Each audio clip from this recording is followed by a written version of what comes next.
technology uses. We really need to integrate it with everyday life and with learner expectations. We're really finding the increased use of technology across all employment disciplines is evident. So it doesn't matter what kind of work environment you end up in, each of these areas is starting to increase their usage in technology. So it's important for us to make sure our people learn how to use those technologies and are well trained to go out and work with them and comfortable with them. I think, as mentioned probably earlier in one of the keynotes, was that the rate of change is quite phenomenal. That technology that will be used in 5 years may well not have even been invented yet. So it's hard for us to predict or project or try to get ready for change. We just have to have a fundamental basis within the institution that is prepared to try to learn from some of the technologies that will be coming. From SIAS perspective, we do have an Instructional and Leadership Development Center, which is focused on development for faculty, and we have our virtual campus, which is in place to provide support for course design, for graphics, for educational technologies. So we try to have a fundamental system where we have leaders who are going out and testing the waters and then helping the faculty to try to integrate all of those aspects. I think really fundamentally we need to work with students with differing needs, interests, and expectations than we've seen in the last, it's happening more and more these days. And so we need to find out how students find information and help them to find that information such that it's reliable. The internet has all kinds of things to offer us, but which are the pieces? And as an institution, we need to help them be good researchers and good learners so that they're able to find solid information that they can use as they move forward.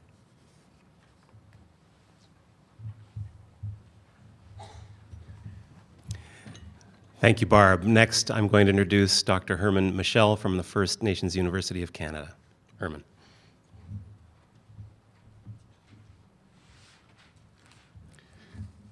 Good afternoon.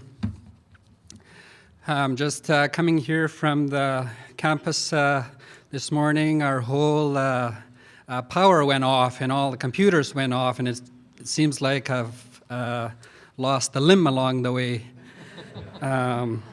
Anyways, I'm not very much of a technological savvy person, but I do have a few statements to make this afternoon. First Nations people have an opportunity to benefit from the new economy and information age if there's political will and if there's long-term commitment to strengthen and foster the use of communication technologies in local communities and schools. Much of Canada's economic progress can be traced to the influence of information technology in one way or another. And so it makes sense to invest in technology-enhanced learning within post-secondary institutions that are directly serving the needs of First Nation communities where there is a great need to raise the general quality of life. There have been many advances made in Aboriginal education in general, and a lot of our Native businesses and organizations depend on technology to communicate and function. Computer classes are now part of the curriculum in many First Nation reserve schools, and it's not uncommon to see young people with computers and Blackberries and cell phones and text messaging gadgets as far away as Reindeer Lake in northern Saskatchewan. However, while the use of information technology is the norm in many Canadian cities, many First Nation communities are still struggling with basic infrastructure needs and connectivity issues that often do not allow them to participate equally within the knowledge-based economy of the present. Many First Nation students come to the university setting with very limited computer and technology-related skills. Our faculty often face unique pedagogical challenges to ensure students succeed by offering a myriad of academic support needs. And those would be my opening comments.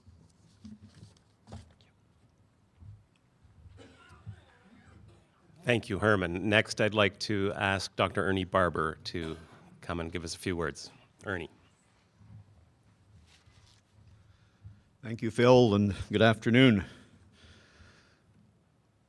I believe we need to continually seek greater understanding of what enhances learning, and we need to continually reassess and change how we support effective learning. And that's at least somewhat of what I think my mandate is in the new position at the University of Saskatchewan, the Vice Provost Teaching and Learning. Information and communications technologies have, of course, been part of the story at the University of Saskatchewan, as they have been everywhere. The use of technologies in teaching and learning at the university is ubiquitous, and just as it is ubiquitous, it is also unsystematic. We have got to where we are pretty much, maybe principally, by supporting or at least tolerating and humoring the technological entrepreneurs and the early adopters. We are blessed, certainly, at the university with an extensive cadre of individuals in our colleges, in our administrative units, and in our academic support units who are curious, who are committed to learning, who are not